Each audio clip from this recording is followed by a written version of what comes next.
What's up, y'all? It's Dr. Paul with Liberty Hill Comics. Welcome to Comic Book Conservators, episode 54. What's up? I'm happy. I guess we should say happy Easter, happy Passover, happy vernal equinox to everybody. Yeah? How have you been? Good. How you guys been? We missed you last week. I was in Big Bend, bro. Oh, you got the T-shirt. I was completely off grid. No, unless you got We a satellite noticed that. phone. Yeah, unless you got a satellite phone. We went looking for you. It's like we can't get the show going without you. Yeah. I thought I'd given you all the tools you needed. Clearly, I didn't. I apologize for that. No, that's okay. We got it was all set up and ready for y'all to go. Oh wow, collecting chaos. Thank you so much. Says thank you. And sends us a super chat. Next episode is on collecting chaos. Thank you so much. Very generous of you. Yeah, I had a great time. We stayed in the park. We stayed in Terlingua one night. I saw 20 lifeless birds for myself, including the highlight was a gray hawk. For those of you that don't know, they were extirpated from the U.S. back in the 70s. When I was a kid, they literally were extinct in the U.S. Due to conservation efforts, they've been brought back. They're estimated about 100 breeding pairs left. And I was fortunate enough to see them several times and get some great pictures. And I was super thrilled with that. And yeah, that was the highlight. But I've been there before. The park changes more season to season than it does year to year. It's a bit of a time capsule, and it's so dry down there that, you know, if there was a rusty license plate on the side of the road, it's the same now as it was 40 years ago, because it's just so dry and hot. So anyway, I had a great time. Sorry, I wasn't here last week. I hope you all had fun anyway.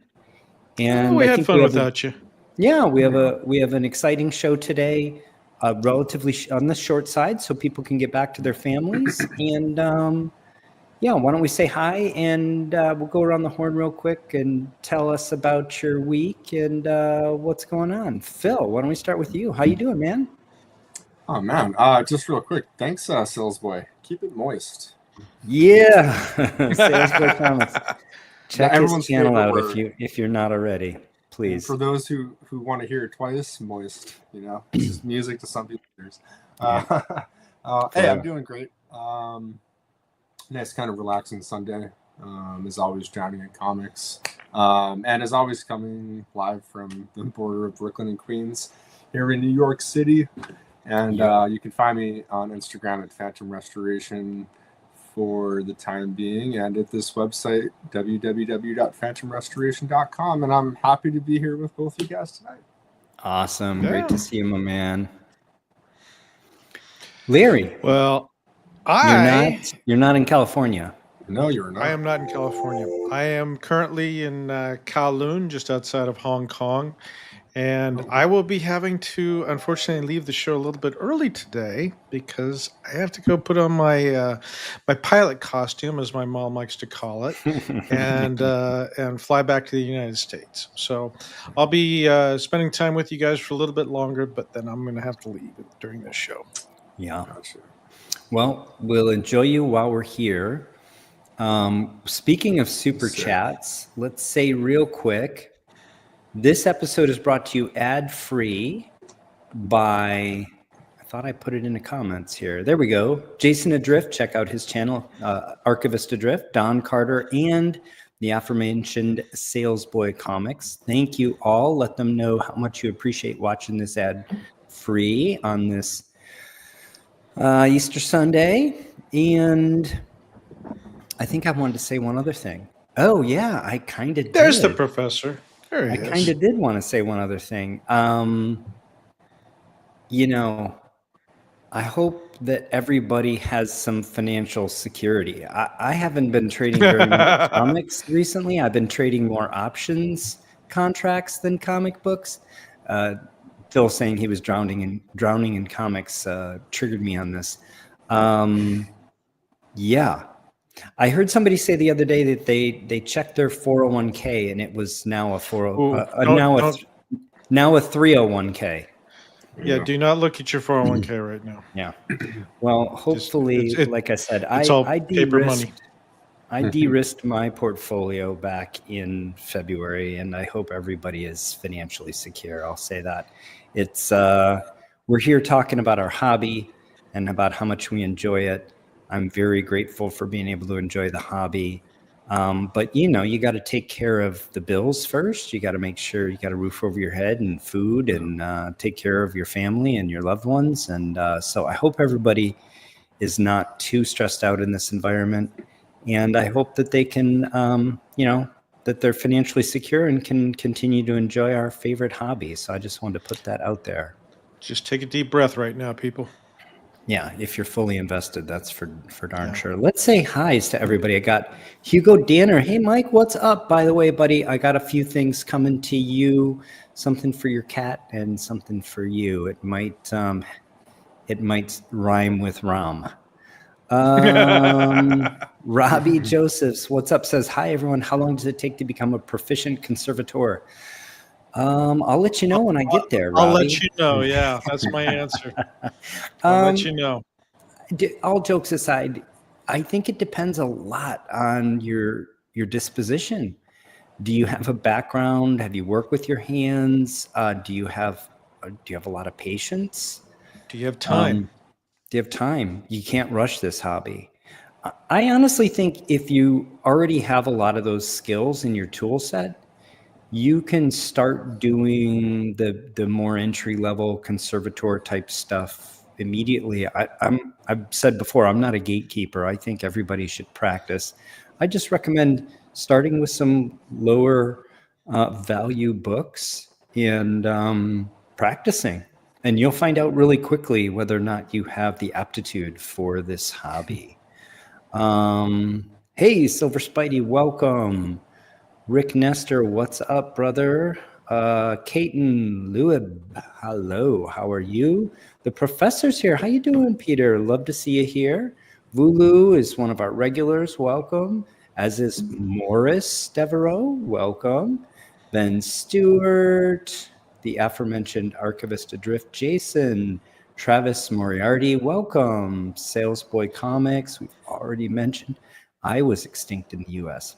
I think that he means he wasn't born yet in the 1970s. Rick says, won't be here next week. I'll be at Calgary Comic-Con. Oh, have a lot of fun. Hopefully, again, you've got some dry powder and you can find some great deals. I hope so. Comic-Cons they're making a turn. Yeah. You'll have to excuse Larry and I. We have one eye on Heritage Live. I do have one book that I am trying to potentially get a good deal on. So cross fingers, everybody. It's getting close. Thank you. I will I'll just take a quick timeout when my book comes up. All right. Yeah. Speaking of Comic-Cons, it's interesting. I went to one for the first time in probably 20 years or 30 years even. Wow. They're changed quite a bit. The prices are really high because they put them in these big halls, and the dealers are having to basically share the cost of the halls. So the prices are really high.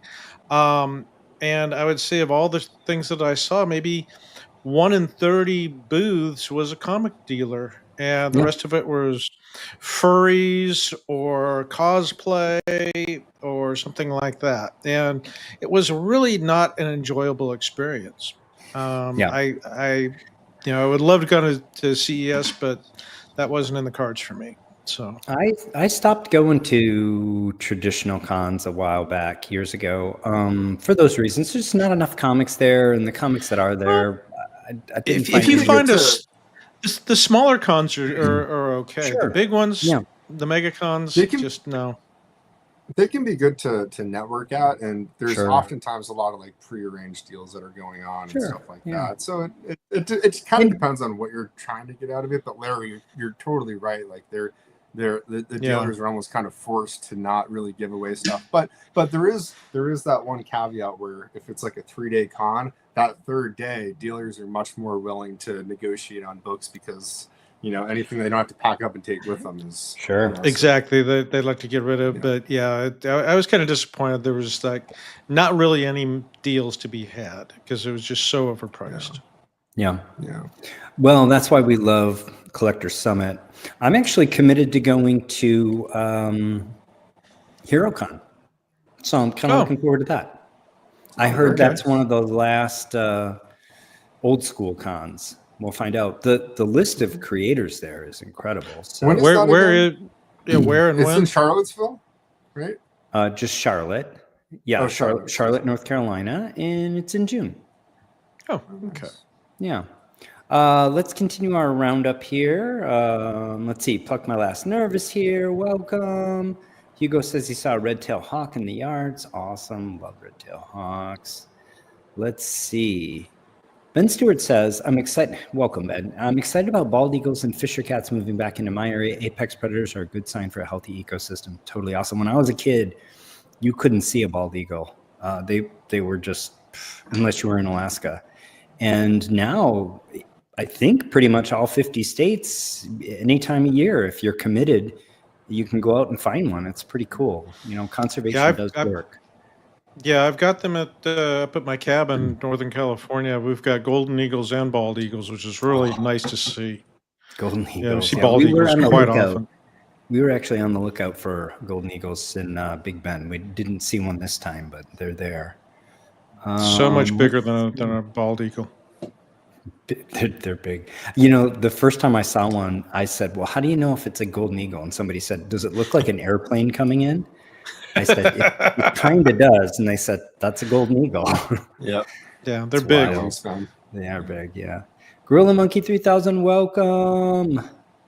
AG, welcome. Let's see who else we have. I think, Unbothered Kitty, hello, Cat, welcome. Glad to have you in the show.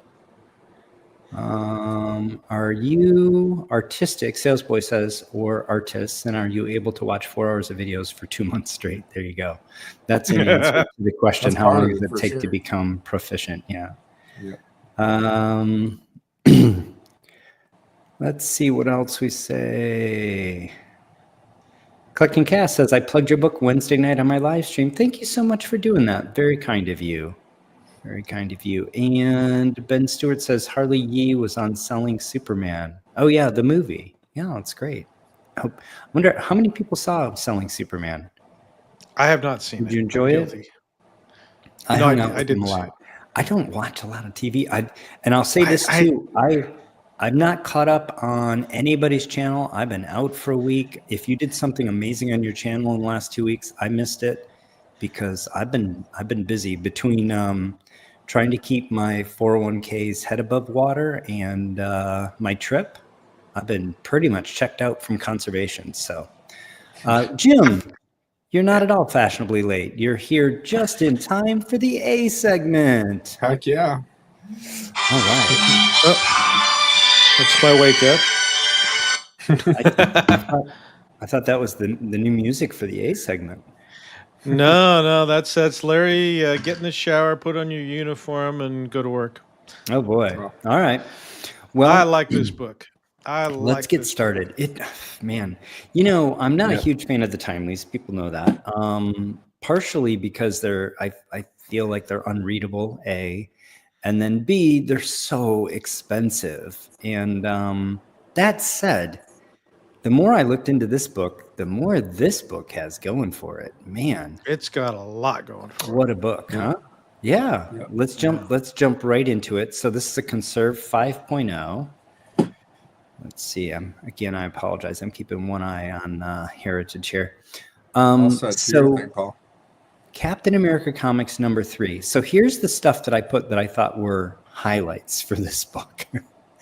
Obviously, the cover, this insane classic Red Skull cover with bondage. It's a Schomburg. It really has, and this is, I think, why these timelies go for so much. The covers, right?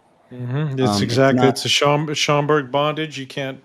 And I do I do acknowledge they do have great covers. You know, they have better covers than some of the DC books, which I think are much more readable and less nonsensical. But the covers are tough to beat. So this is again the Schomburg cover. It's got Simon and Kirby interior. This particular one actually also has Rayboy interior. I don't know if you guys say Rayboy or Raboy. I've been hearing others say Rayboy. I admit I don't know. He's obviously the one who's famous for the covers in Master Comics over at Fawcett eventually. Some of the classic, just really best Golden Age covers of the era. And it also happens to have Stan Lee's first paid work for Timely for his cousin, for his wife's cousin. And I'm not calling him a Nepo boy baby, but you know, he was. So this book just has so much going for it. Only 68 copies universal. You can see in total 129 copies, although a lot of signature copies of this book, and I assume they're mostly Stan Lee's. Yeah. Because by the time CGC was around, Rayboy, Simon, Kirby, these guys were either gone already or in their dotage. And Stan Lee was the one who was still around. Again, this being his first work ever. I'm sure a lot of those are signed copies by Stan Lee. So ordinarily when we see so few universal, it's because it's a super rare book and then we have a lot of restored and conserved. But this one actually has a very significant, like, I don't know if they ever break this down, but that signature series is going to be mostly universal. So you really can think about this book as having about 90 copies universal. Again, some of those could be restored or, you know, qualified, whatever. But in general, signature copies are mostly going to be universal. So super rare book, medium grade 5.0 is just about right for most sought after Golden Age books. They tend to hold up pretty well if they survive at all, right? Yeah. All right. So what's universal work? Well, this book doesn't trade hands super often. Last sale of a 5.0 universal was actually in 2020 at 23 grand. There was a previous high water mark at 30,500. However, prices have come down a little bit on this book. There was a recent 6.0 or maybe it was a 5.5 that sold around 25K. So the Go Collect algorithm places the value of a 5.0 universal at 21,000. That's the number I used for calculating fair market value of the universal. Seemed about right to me. Didn't seem like it was outlier driven. As usual, rare books, they don't trade hands all that often. And so you have to a little bit take the data, you know, for what it's worth. And they're always worth what someone will pay at the end of the day. Golden Age has been holding up pretty well, but that was before this wealth shock that we have recently experienced. So we'll see. I think we were just commenting with the Heritage Live auction ongoing right now. Looks like a few bargains to be had in this auction. I'm watching it right now for you. They're what's your lot number? I don't want to tell anybody. I don't want to be fighting with anybody. No, I'm teasing you. I was going to stop you. One eye on it. Yeah, I know. I'm watching. But I appreciate you. Give me the heads up if I'm somehow talking through it. Really beautiful book. We talked already about this cover a little bit, but this specific copy is actually a very nice copy. We'll talk a little bit about the actual conservation here, but let's look at the notes first. 5.0 conserved, cream to off-white pages. Again, CGC notes the classic Red Skull cover, 2-page Stan Lee text story, his first work for Timely. And chip out right center of front cover. That's kind of a fairly significant chip. I'll show you a close Oh, I up. see it. Yeah. I'll show you a close up of it in a little bit. You're getting close, Paul, just so you know. Staples rust with stains. I'll show you a close up of that too, but I think you can see it just left of the A in America. You can see some rust there. Water stain, full top of whole book. It's not very obvious on the front cover, but you can see that water stain on the back cover. Yep, I saw that. And then water stain entire spine. So it really is that tide line you see. So it's so subtle. It's you only know to see it if you've seen a lot of before and after pictures of covers that have been cleaned, where the stain isn't totally pulled out, but it is mostly. But you can still see that tide line that's there. So it's much better and it's conserved, but sometimes it's just, it goes to show you stains can't always completely be removed, unless maybe you want to do some color touch and then you're going into a restored book. Jason, that doesn't sound weird at all, man. Who doesn't love women in a tube?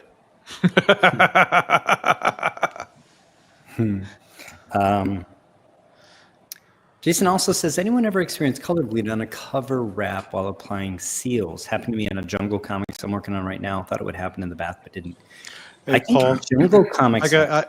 It's time to watch your heritage. Why don't you guys comment on sure. Yeah, we Jason's can talk about this question here? Do your thing, Paul. Got it. Yeah. No. Has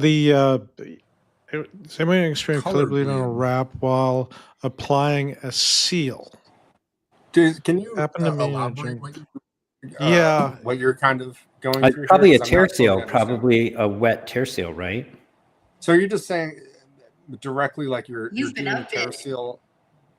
Ooh, you got a bit back then. Come on, do it. Win, it's getting aggressive. You've been outbid. Oh boy! Hey, we're all here for you. This is fun. We're all rooting for you. Cheerleading. Oh, tension. The tension.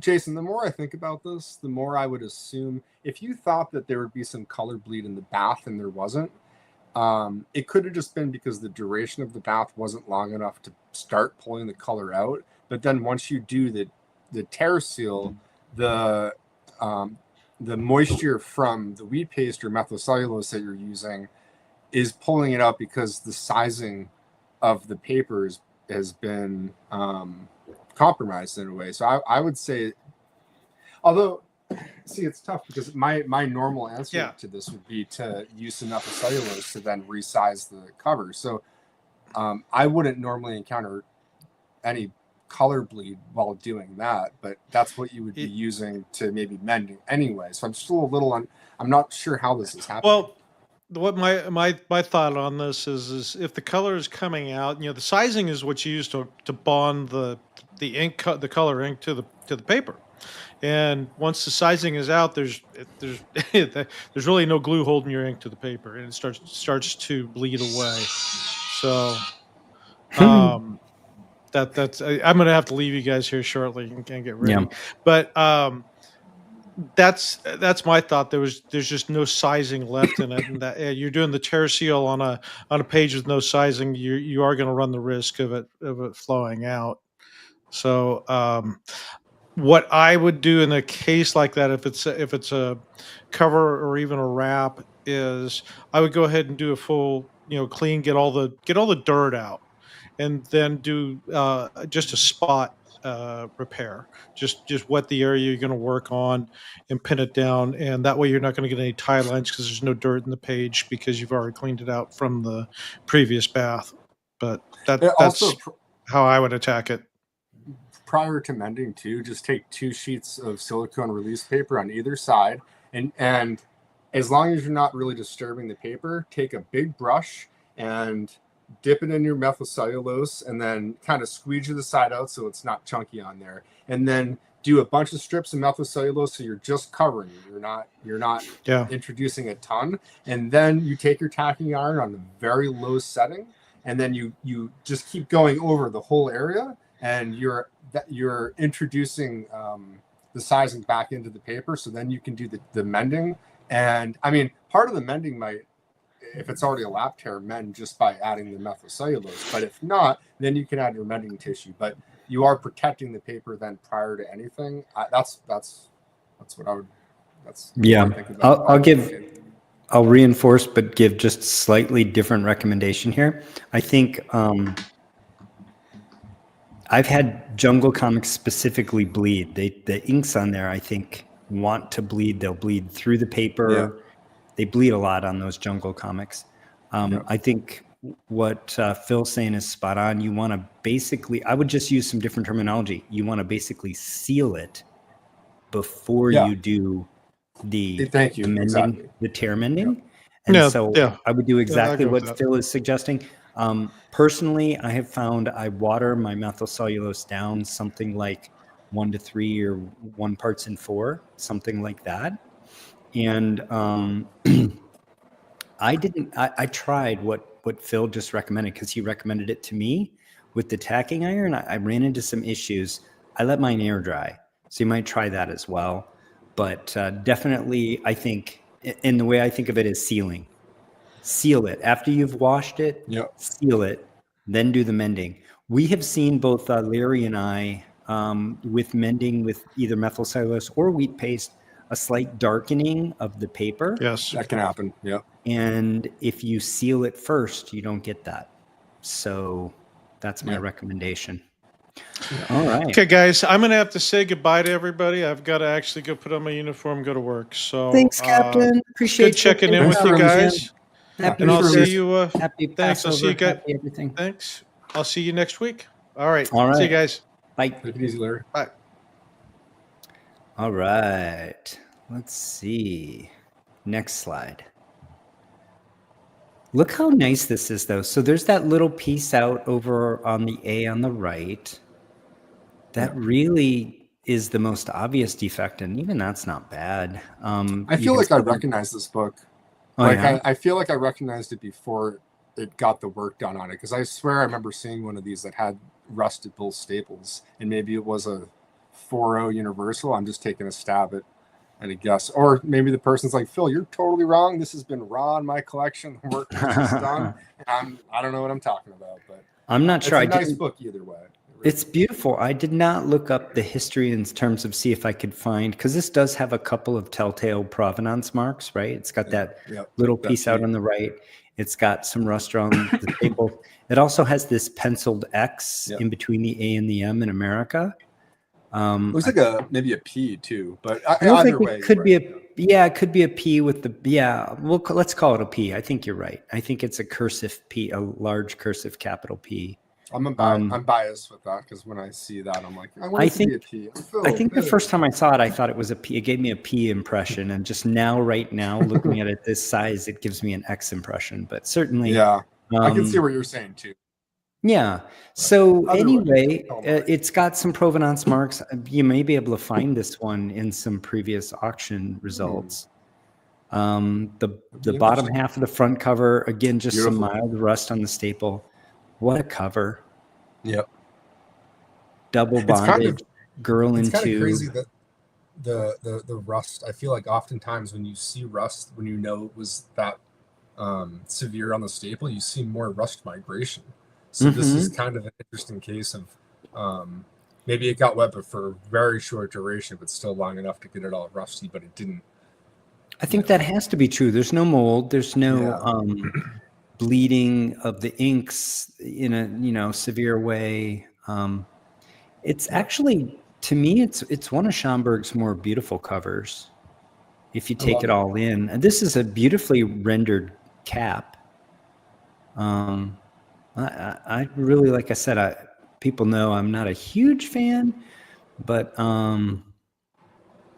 this one does it. Yeah, this one really does it. Here's the back cover. You can see that tide line there along the top, but no other defects to speak of. There is a rust spot from like where it was stacked on another book. If you look at this red arrow on the bottom arrow tine, you see a little rust. That's an impression from a staple from another book that was stacked on. And you see here, the other staple. So that was a book that was stacked like 1 inch over in terms of the spine, and a little defect on the bottom spine here. I assume this is the one that's referenced by CGC as stained the entire spine. Yeah. Really not bad. It's got another the house ad here, Human Torch number 3, Awesome. which is really like Human Torch 2, right? Yep. Second issue. Yeah. Yep. Wow. Sweet book. Absolutely. These yellows, the I don't know. There's something so alluring. It's not even really just the timelies, because you see it more in the DCs and the Supermans and stuff. But man, the Golden Age books with yellow covers like this are just, I love them. Yeah. This one's, like I said, great composition, great balance to it, great action. Really, to me, a highlight of a Schomburg cover. Ben Stewart says it's a P impression. Sorry for that. Yeah, when you said that, I snickered a little bit myself. That was a good one, right? I do that on purpose. Jason, I don't think adding the methylcellulose to the bath works quite as well. I think you want to actually coat it to seal it. Yeah, correct. Guesses. Throw some guesses in there, chat. What do you think of this? What do you think this book hammered for? So this sold in the last 2 weeks on Heritage. And don't go looking it up. That's cheating. But I told you the fair market value for this in Universal is $21,000. Last sale was 26. High watermark was 31. Yeah. But there was a sale of a 5.5 for only like 24 or 25s. That's the absolute most recent relevant sale. So Go Collect puts this at 21,000, which seems about right to me. Let's see, we're getting some guesses in. Rick Nestor's at 16K, Knights of Old at 20K. This is where we usually see 1 or 2 lurkers that just have to get a bid in, which is Blue Garland today. Welcome to the channel. Blue Garland at 17K, The Professor at 14, Collecting Chaos at 15, Pluck My Last Nerve at 10.5. A deal or a good price is the question. Yeah. Can I make a quick comment too? So my brain, so I'm 34, and my brain still lives in like the year 2000 from when I was like 10 years old. So when I see a book like this, I'm like, oh, like about 60 years old, right? It's from the 40, and I'm like, nah. It's crazy that this book is about to be turning 84 years old, and for a book that's 84 years old that was supposed to be disposable, for it to have even cream to off-white pages to look this nice, for the reds to look this nice, crazy. This is a crazy, within 15 years, this will be 100 years old. That's crazy. Yeah. Just want to, I find that fascinating. Actually, while people are putting their guesses in, let's think of this too. Let's comment on this. What do you think of the conservation job here? So I think that this was very well done. This cover does not look cleaned, in that it certainly doesn't look over cleaned. And I think this is a beautiful job. So I'm a fan of this book. I'm a fan of this conservator. Yeah. Do you think that it's possible that this book was, or let me rephrase this. Do you think it's possible that the conservation on this book was done hoping to get a universal grade, or do you think it was specifically done knowing it will get a conserved grade? I think it was done with knowledge, because remember the grader's notes say staples reinforced. Mm-hmm. I assume that means with Japanese paper. Sure, but I guess I'm always a little skeptical when I see cover cleaned and it's only cover cleaned, or it's cover cleaned in one other thing. I think that's fair. I'm just guessing, right? I think you're asking the right question for sure. Yeah. And could this have been universal? I think it could be universal. You unreinforce those staples and you take a bit of a hit. Maybe you go down to 4.0. I don't know. Maybe the cover cleaned can't be undone now. The other question we often have is, if the know where you're Rest going of the interior was cleaned. Would they Exactly. notice the cover being cleaned? Exactly right. Yeah. Hard to say. Very difficult to say, right? Let's go back to the guesses here. I think Plucked was the last one I did. So Morris is at 12.5, Hugo Danner's at 13, Archivist Adrift at 17.654, Ben Stewart at 16.5, Jim at 14.750. Knights of Old says anything below 15K is a major deal. Jason, you're not old. Salesboy says 11. Gorilla Monkey 3000 says 14,750. Big Book, is it renowned enough to get the 75 to 80%? We'll find out very soon. Staples reinforced. The heckle does that mean? So it actually means paper around the staples reinforced. It doesn't usually mean, just at the cover, because they'll or centerfold. They'll usually note like centerfold reinforced if it is that's true. Centerfold cover. But I have done enough work, maybe you too, Paul, to know sometimes they'll just say reinforced and they're not even specific on if it was the cover or how much of the interior. So sometimes it leaves a little bit to be interpreted. Sure. I'll just say, just for my own guess, Professor, hey, I'm in your boat. We're both. I was thinking about 14K. That was my. Ben Stewart says they should have picked up an $8 bottle of Evaporust. If only they had. No leaf casting, the small chip, missing top right cover.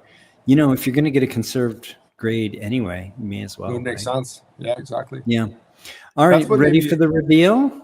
That's what made me initially ask you that real quick, Paul, was when you see something about maximize, but also it could have just been whoever did this has the skill set for reinforcement and for the washing, but leaf casting is something that's the skill set or the budget. Maybe this was done, correct. You know, I could see somebody sending this to a professional conservator and just saying, I don't think the potential of a 5.5 by getting rid of that chip out. Exactly. I'm not Maybe even it's sure already you maxed out guarantee it, right? Yep. Yeah. I think and I don't want to spend the money and take the risk.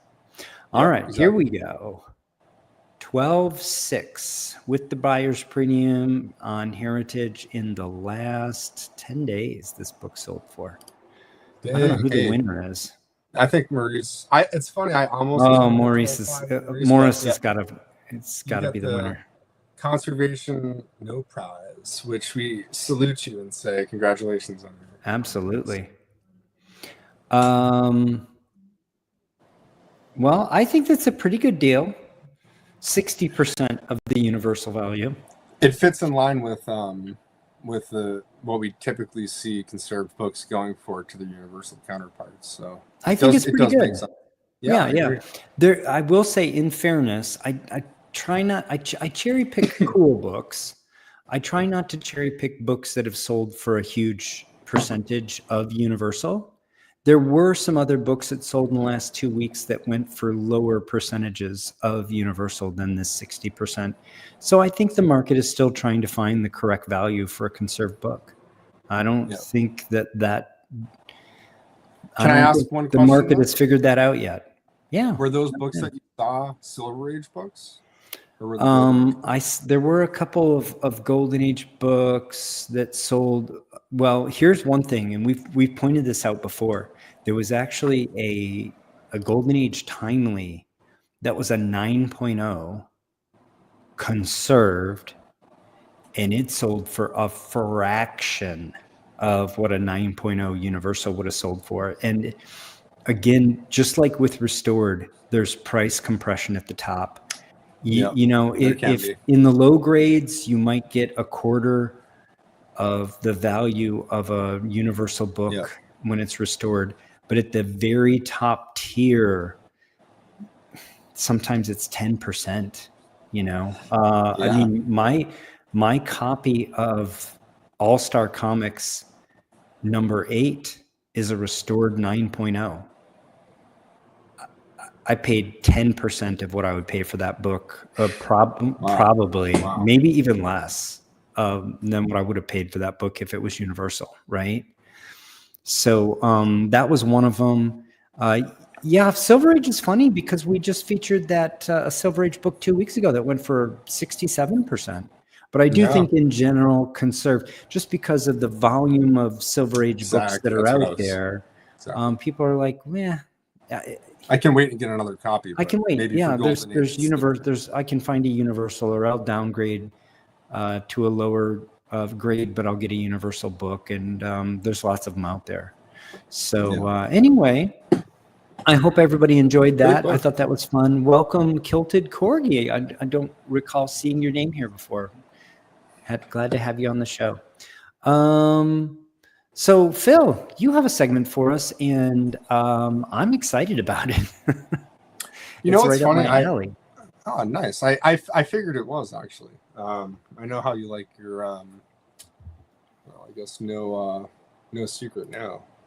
And you love your DC books, and this is one of those early DC books. And so, full disclosure, I thought I'd already shown this. I was going through my list of all the books I've shown in all the prior episodes that we've done here, and it kind of made me excited because it made me realize, I didn't show that one yet. I haven't shown that one yet, and I haven't.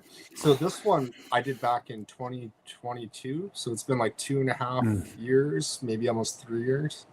And I got reminded of it because just as a quick note, I have this awesome local client who lives here in Manhattan who buys books almost exclusively like this, that, as we'll find out, have totally split covers, split and attached covers. He doesn't like submitting his books to CGC, and he always has great taste in Golden Age books, in my opinion. So I got a group from him last week, and it made me think, what have I worked on for him in the past? And this got brought up, and I was like, this is a good one to show, just as an older example of work that I've done. So yeah, so I forget exactly how many, but actually, let me see if I can find it. I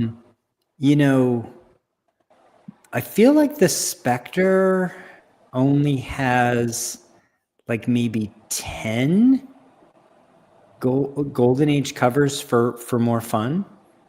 Not many. It's not a huge number, right? And Dr. Fate doesn't have that many either. Actually, I think this is a Bernard Bailey cover, right? Yep. And let's see. I'm looking. I think I made some notes on this. Give me just a second. I'll see if I can find it. Hey, if I could just make just a quick comment. One, yeah, of course. And we've mentioned this before, but thank you to everyone that is watching this live right now and that watches it later. When we started doing this, it was just to have fun, to talk about conservation in books. And, we have a little bit of some people that tune in, and it's, we're nothing without you. We're just a couple of guys talking about books by ourselves. So thank you so much for taking the time to tune in live and later. And we don't do it often, but if you could give a thumbs up to the video, it really helps it kind of spread in the algorithm for more people to see. Hey, if you think we're jerks and you want to give us a thumb down, we appreciate the honesty and do that too. But we hope that you get something good out of this and you want to give us a thumbs up. And if you don't, do it now. We appreciate it. Yeah, I couldn't find it in my notes, but there's not a lot. There's not a lot. He was featured from More Fun 52 all the way through More Fun 101. And then, of course, when they added Superboy to the title, he got dropped. But he's really only on about a dozen covers, and they're just some of the most phenomenal Golden Age covers. So, yeah, you got a few yourself. I have. Yes, I'm fortunate to have a few of them. In fact, I want to do a new segment, and I want to feature a More Fun issue in a new segment coming up. So I'll tease it. I haven't actually even talked to you and Larry about it yet, but I have an idea for a new segment that could be a recurring segment, and I want to kick it off actually with an issue of More Fun. It's not a Spectre cover though; it's a Dr. Fate cover, which are my second favorite. I'll put them at second favorite More Fun cover subject. 14. Yeah, 14. I said about a dozen. 14, and Spectre has a similar number. I'm sorry, the Dr. Fate has a similar number. Fire away, Phil.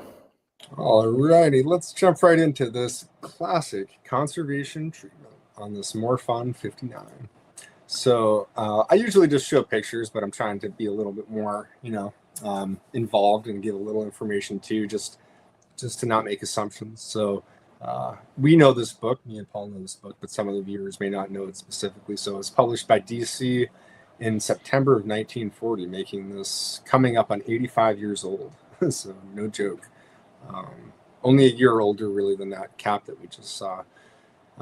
It's got stories inside by Gardner Fox and Jerry Siegel, Superman fame there. And inside, it's got some interior art and the cover by renowned artist Bernard Bailey, who's known really for the Spectre covers that he did in the Golden Age, but then a lot of his pre-code horror covers that he did within the next decade. So he's one of the big names. This is super early days, right? The DC universe, in terms of number of heroes that existed, is still a very small number, right? You got Batman, Superman, Wonder Woman isn't there yet, right? Like, Dr. Fate is one of the very earliest superheroes in the Golden Age. And obviously this is pre-war. So it's a relatively small universe in terms of this is also before any of the superheroes acknowledge the existence of any of the others, right? So there's no team ups. There's certainly no team. This is really early days. No. You made some good points there.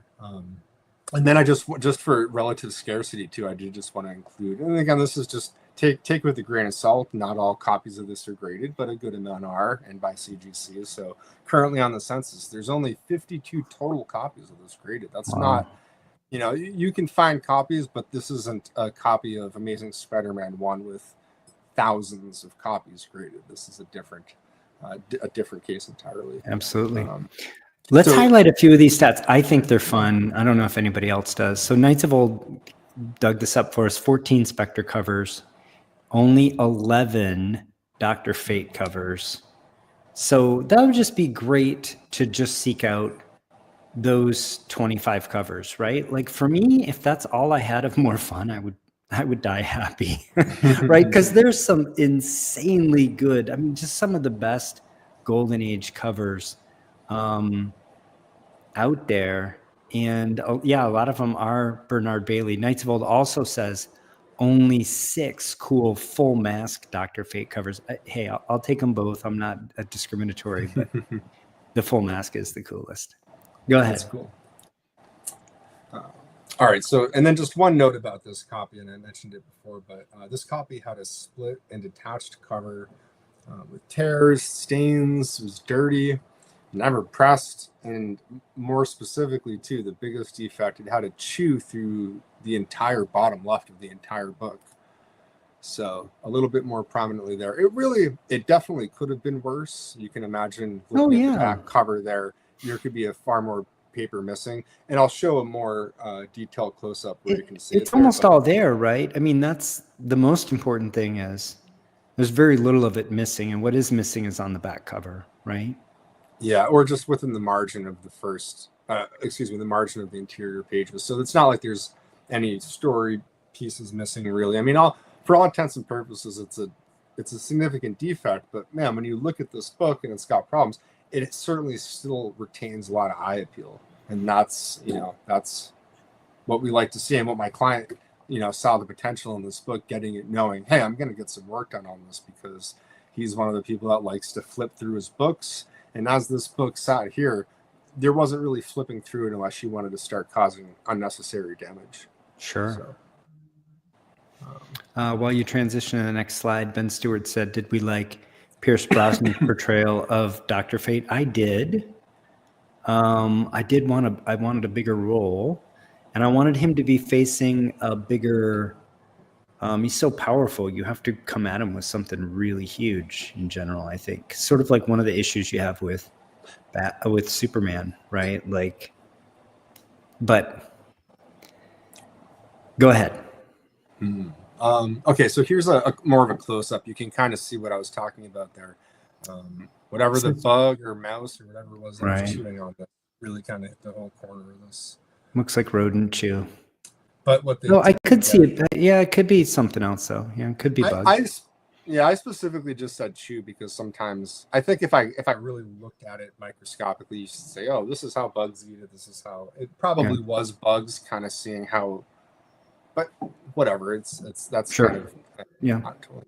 But what I was gonna say was what the bugs didn't get, or whatever it was that really cool signature in that file they gave. And that's one of those things that's so cool to me, because these artists that were paid for the work, oftentimes, like, these were not oftentimes, at the time, these were not respected artists. This was viewed as crude. It wasn't. And so Bernard Bailey did this cover having a lot of respect for his own work, and he hid his name in there being like, I can do this and get away because I'm the artist, and this is for all time. People know that Bernard Bailey drew this cover. And that's such a cool thing. I love it. Super important. Yeah. On the interior in this era, creators were not credited. There's no credits on the stories on the interior that say, written by or drawn by.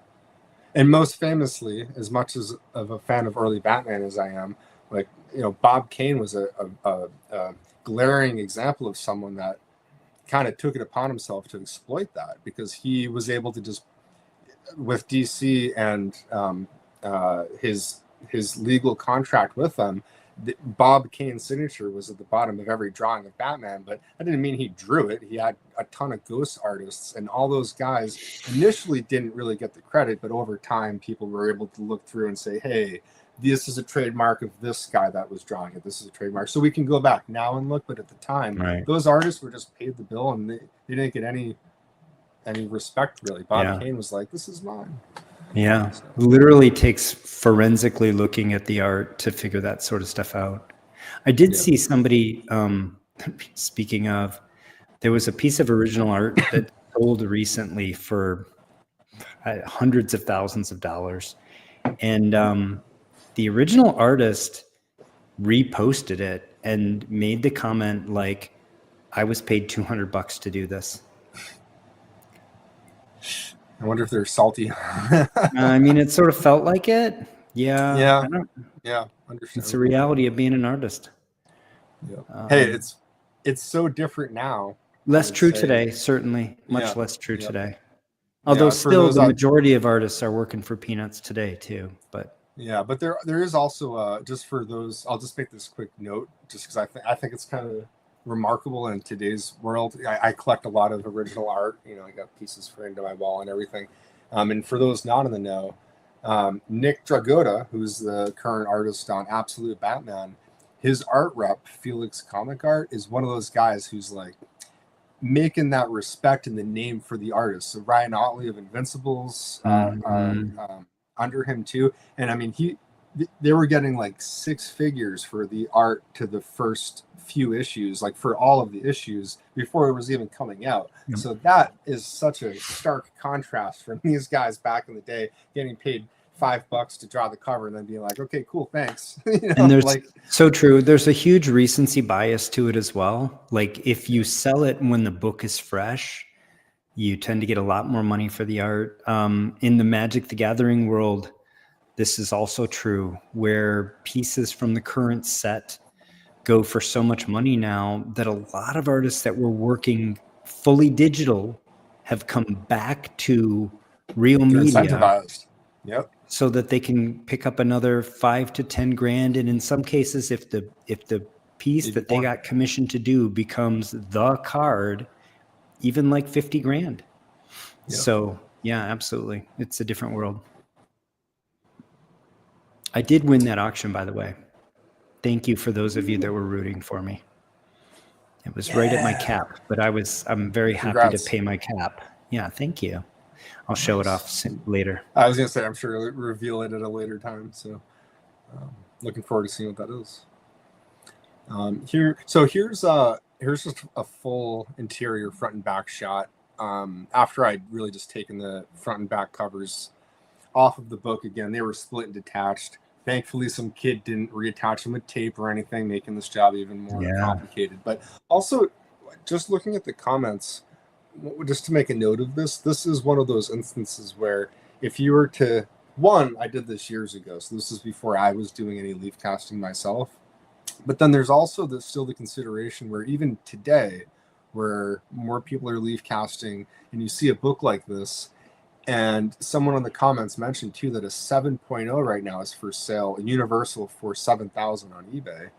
It would make you think this book in this grade, unless it's very sentimental or the owner got it for very little, likely the cost might be prohibitive to do leaf casting on this. So, and this client is someone who understands kind of part of the nuance of it. And again, putting to the side that I wasn't doing it, this was very much a case of trying to kind of keep it within budget. And I'll explain that as I show some of the later stuff. But this was a case where there's still an answer sometimes to be able to do enough work to get a book back together so someone can handle it without it falling apart, and it still makes sense to have done. So absolutely. I mean, I could leaf cast this book if it was mine, but I wouldn't. Right? I could do the work for free without hiring somebody, right? And I wouldn't, though. Yeah. I probably would deacidify the whole thing, though. But that's a separate conversation. Yeah.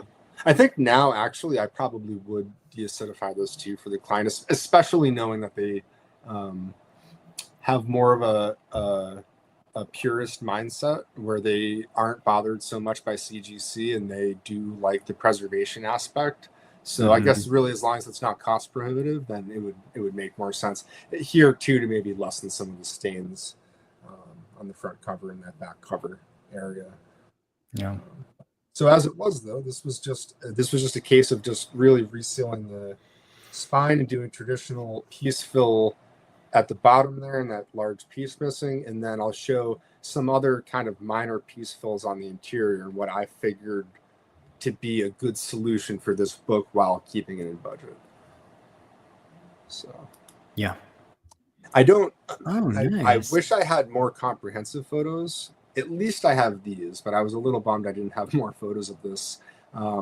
So I don't have a photo of it with the covers open like this of the after, but I do the inside cover. So this it kind of details the staining a little bit more. It also shows too, you can see how you still can do, again, if CGC is not an issue, you can do traditional mending tissue layering like I did in that whole bottom there and make a very cohesive sympathetic color match where, you know, looking in that after there, your eye might not even think, oh, there's a big piece missing. It all looks relatively like the same color, which is what I was going for. Yeah, beautiful. Really beautiful. And what a nice patina to this paper as well. It's cool seeing that. Yeah. Not really tanning. It is No, the color's beautiful. Yep. It's a beautiful color. I wouldn't want to whiten this. No. I mean, if it got lightened a little bit during deacidification, fine, but I would not actively whiten that. Yeah. So here's nice the transition, right? So, and then I'll show how I kind of, this is a trick almost. I wanted to get it to look like this, but again, without doing a piece fill on 16 interior pages. So, because that starts to add up, and now it's one of those things where it was like, how can I kind of get away with doing this without doing that? And then also kind of making it chunky, because you start mending tissue on every page, and then you don't want to have it be too thick. So what I was able to kind of do, I'm just going to fast forward and then come back. Actually, I think I can show it here. So actually, this is the picture I really should have put before. So this is like page 4 or somewhere around there. And what I did was, I think the first couple pages, I added just one layer of Tengujo, just to have something there that wasn't crazy stiff, but gave it some strength. And then I skipped 1 or 2 pages and then did another one. And then I skipped 1 or 2 pages and did another one. And then did one at the centerfold and then flipped that. So I see. I kind of alternated a little bit. That way I didn't have to hit every page. But for all intents and purposes, once it was back together, it looked like that. And it was going to stay together with the surrounding pages supporting the one that I didn't add that piece to. Sure. So, yeah. This was just kind of showing sorry, forgive me. It's not raking light, incident light. Just to kind of show, I don't have a before picture showing, but this was a heavily creased cover. So beautiful. kind of nice just What to a see book. everything back in shape and back And a together now. transformation. Yeah. Thanks. Wow. I'd be thrilled to own that book in that condition. So here's, I'll Beautiful. skip forward. So here's the nitty before and after front and back cover. So I was able to, you can see on the F and fun, it was mostly a lap tear. So really a lot of that color was hiding underneath the paper. But not all of it, but enough where at least it's not a glaring very piece of color unobtrusive. missing. Yeah, an unobtrusive sort of repair. Yeah. The only thing that I would do now, I think looking back, I think this was when I just kind of started to clean the colored areas too. Because I do notice that I feel like, to go full circle back to the question someone asked, how long does it take to become a proficient conservator? It all depends on your standards. That's the answer to the question, because you can watch videos, you can do conservation on one book, tear seals, mending, reinforcement, submit your 4th book to CGC and get a conserved grade and say, I'm proficient.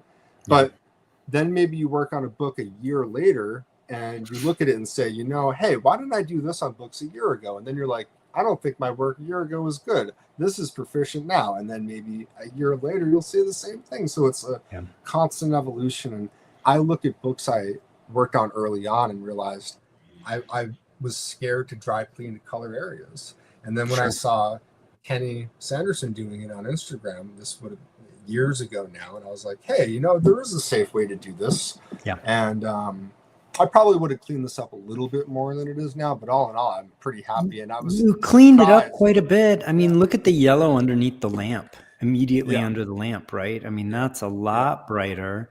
The yellow banner across the top is brighter. And I think the orange is still a little dirty, but I think you did a great job. Yeah. I hear you though. I look at some of my early work and I cringe a little bit, just because I know how much better a job I could do today. Slight spine roll you corrected here as well. Yeah, I didn't. I guess it's a little. It might be more just the alignment of the loose leaves. So part of it here is the spine roll on the interior is masked on the before picture because that cover is just sitting over it. Just sitting there, actually lined up. Probably there is no real spine roll. It was just the cover, the loose front and back, giving an appearance of potentially. Yeah, there was it like a little bit. Yeah, a little spine roll here. Sometimes it's that like top half of the roll, but it doesn't really correspond with the bottom. So it was a bit subtle. Very subtle.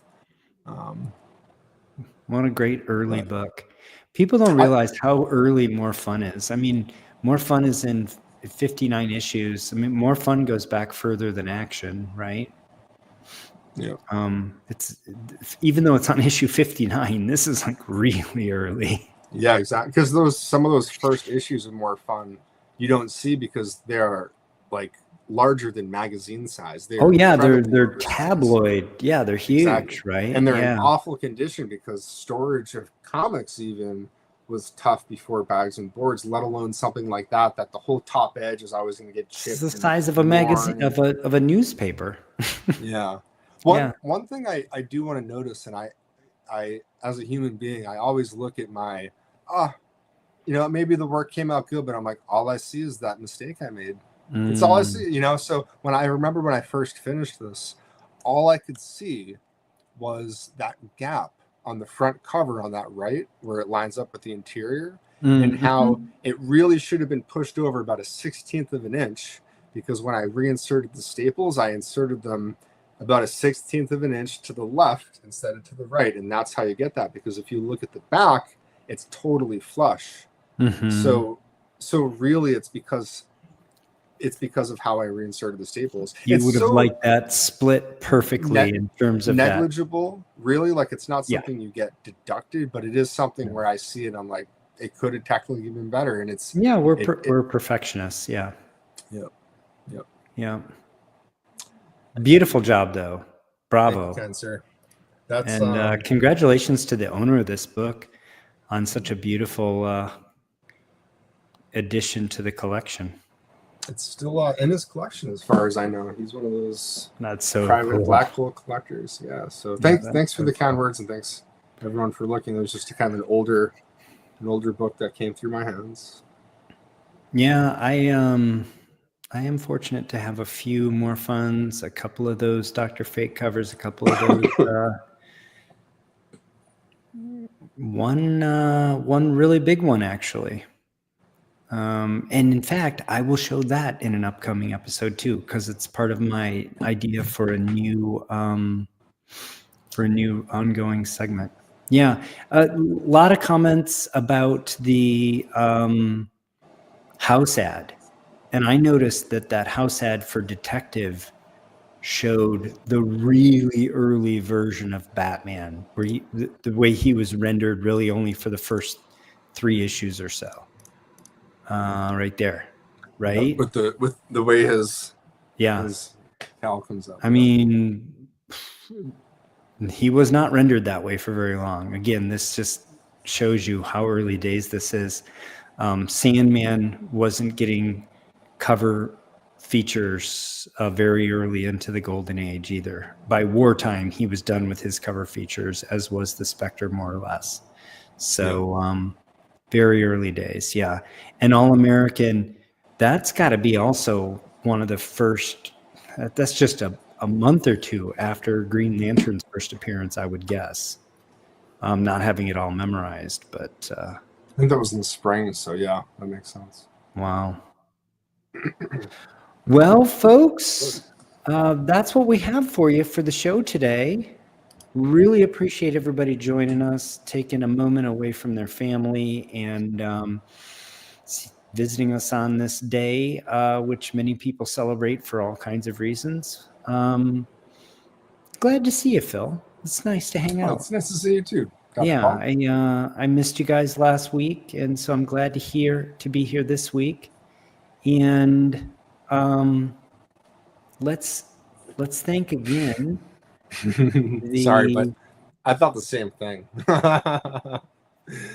Probably my most quoted line from the Goonies is that Ruth line from Sloth. Yeah, I mean, hits me in the nostalgic feels. Let's thank again for this episode. If you're watching it live without ads, it is thanks to Archivist Adrift, Don Carter, and Salesboy Comics. Next episode is going to be brought to you by Collecting Chaos and Salesboy Comics again, and we really appreciate y'all. Appreciate everybody. Until next time, take care of one another. Thanks for tuning in, everybody.